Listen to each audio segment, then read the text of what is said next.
আমাদের এখানে যে ছাত্র ছাত্রী ভাই বোন বা আমাদের ছেলে আমাদের মেয়ে, আপনার মেয়ে আমাদের মেয়ে, যারা লেখাপড়া এখানে করেন বরিশাল ভার্সিটিতে, তারা আন্দোলন করতে গিয়ে অনেকে শহীদ হয়েছেন। তাদের বুকের তাজা রক্তের বিনিময়ে আমরা আজকের এই স্বাধীনতার আবার স্বাদ পেয়েছি। তাদের সৌজন্যে, তাদের সম্মানে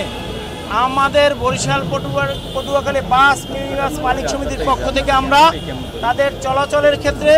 50% ভাড়া আমরা সৌজন্য করে দিয়েছি। আমরা এখানে যারা, আমি আরও একটি ঘোষণা আপনাদের মাধ্যমে দিতে চাই, আমাদের ছাত্র ছাত্রীর ভিতরে যদি কেউ এই গত আন্দোলন সংগ্রামে যদি আহত হয়ে থাকেন, তাদের সৌজন্যে, তাদের জন্য, তাদের প্রতি, তাদের সম্মানে আমরা ছাত্রছাত্রী ভাই বোনের নেতৃবৃন্দ যারা আছেন তাদের সুপারিশে আমরা তাদের চলাচলের জন্য বিনা ভাড়ায় তাদেরকে সসম্মানে আমরা পরিবহনে আমরা বহন করতে চাই। এটা যদি তারা সাদরে গ্রহণ করে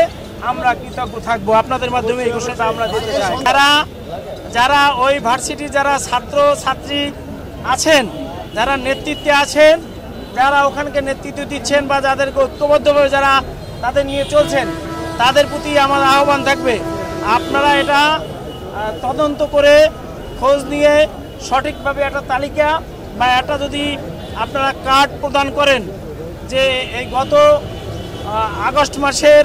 আমাদের দ্বিতীয় মুক্তিযুদ্ধে এই যোদ্ধারা আহত হয়েছে, এরকমের যদি কোনো সনদ বা কোনো কার্ড যদি তারা